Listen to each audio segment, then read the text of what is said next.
So here I've got a very generic looking expression. I have that m of xy dx plus n of xy dy equals 0. And I want to take this time to introduce a new kind of equation known as an exact equation or an exact differential equation. So now hear me out. An equation is said to be exact if and only if partial m with respect to y is equal to partial n with respect to x. Or better said, an equation of this form is said to be exact if this criteria is met. So hopefully by now, by this point in time, you're familiar with implicit differentiation. If you have some function, let's call it f of x, y, I'll write this in yellow.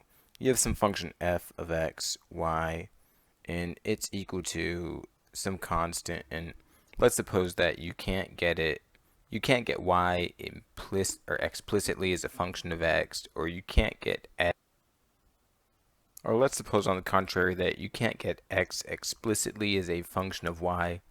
For instance, if we had something cosecant x plus y, something like that, you wouldn't be able to define one term or one variable explicitly as a function of the other.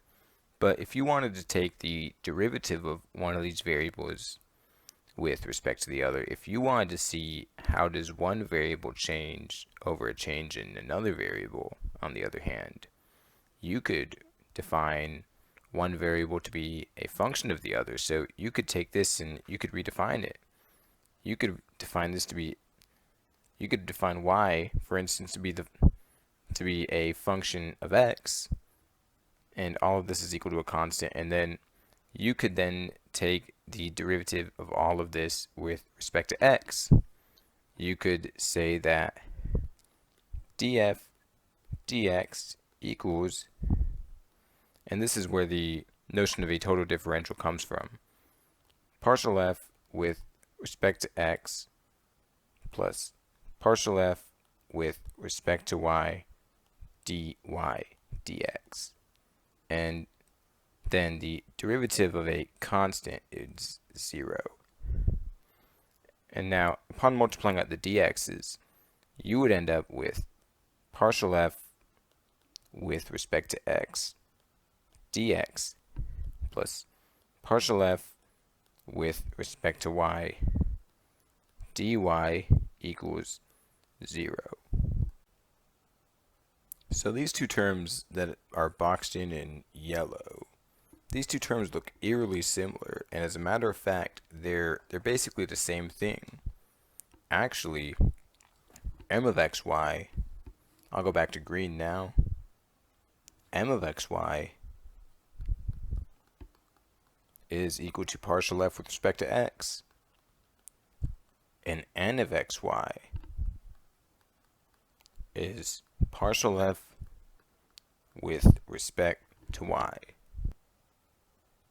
So I've been talking a bit about implicit derivatives, and I've been using some of the nomenclature from multivariable calculus, and to clarify things for anybody who maybe isn't quite familiar with multivariable calculus but is familiar with single variable calculus, which you should have a few semesters of before taking a first semester differential equations course. To clarify things for anybody who might fall into that criteria, if back in Calc 1, when you learned about implicit differentiation, you would define y to be a function of x, and you would then take the derivative of any terms of y with respect to y and multiply it by dy dx. You would use the chain rule. The outer derivative would be the derivative of whatever that was with respect to y, and then the inner derivative would be the dy dx. And all of this here, this partial f with respect to x plus partial f with respect to y dy dx, this is also a result of the chain rule.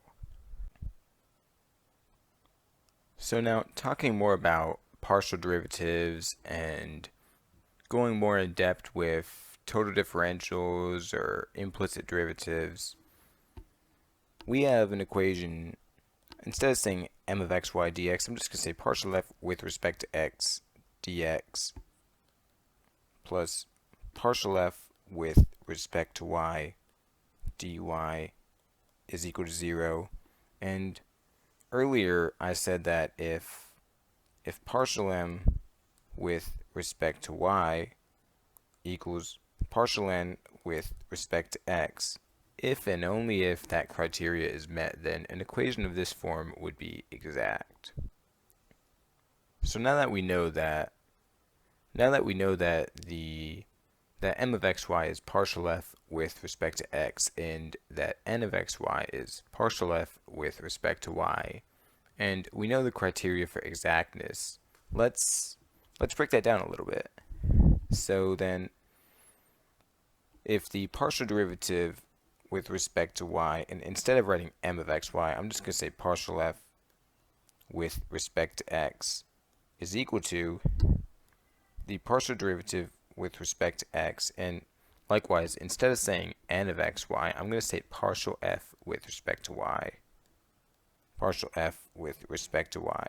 If these two terms are equal, then that means that the mixed partials, partial squared f, partial y, partial x, and partial squared f, partial x, partial y are equal. Now this is where multivariable calculus can really help one develop an intuitive understanding of all of this. Now for anybody who is familiar with multivariable calculus, it's likely that you know, or hopefully you know, that for a function of two variables, if the mixed partial derivatives are equal to one another, then that function is fully continuous on a closed domain. So I've been talking a good bit about implicit derivatives, total differentials, partial derivatives, and now the time has come to talk about a solution method for this kind of equation. As a matter of fact, I'll do that in the next video.